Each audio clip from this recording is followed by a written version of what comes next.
Well, as you can see, I'm almost literally up to my neck in it. Thankfully, I'm sat down though, and all this vegetation around me isn't about 5 feet high. I'd like to say 6 foot high, but fortunately, I'm not that tall.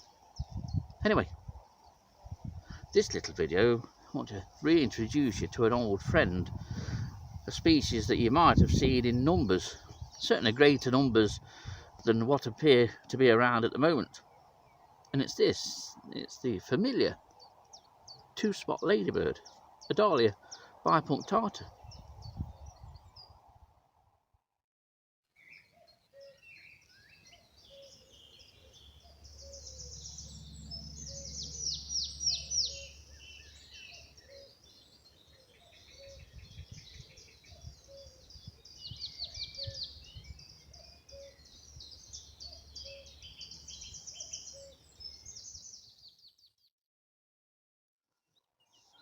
This once familiar ladybird is probably now most unfamiliar to many people.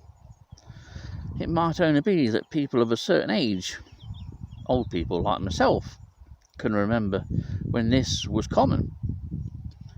It used to turn up regular in my parents' garden. I used to get the old jam jar and collect a number of these quite easily from the hedge. But those days are long gone, and this is no longer a seemingly common ladybird.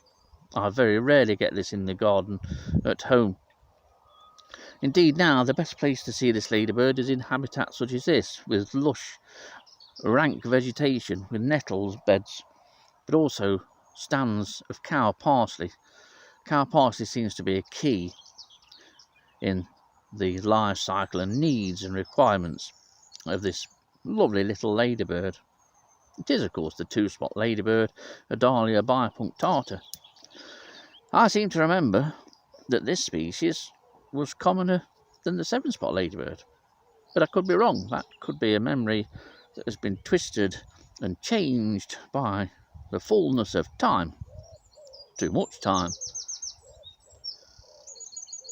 So if you want to reminisce and find this species, find yourself some waterside vegetation. In Market Warsop it can be found on the cow parsley growing along the banks of the River Meaden, and similarly at sites along the Trent Valley. Elsewhere it turns up occasionally, but it's most easy to find where there is cow parsley. But it's a lovely little thing. It seems to be having a good year in 2022. I have seen it at a number of sites. It has even actually turned up in the garden. In fact, I've had 2 in the garden. One turned up in the house only the other day, and that was one of the many forms. There's several different forms of this ladybird. They're not all red with the 2 spots. Some of the forms are so different you wouldn't even think it was a ladybird at all, let alone a 2-spot. And this one's now starting to want to go for a wander. It's been nice to catch up with this species. It's doing well here at Gunthorpe. Long may that continue.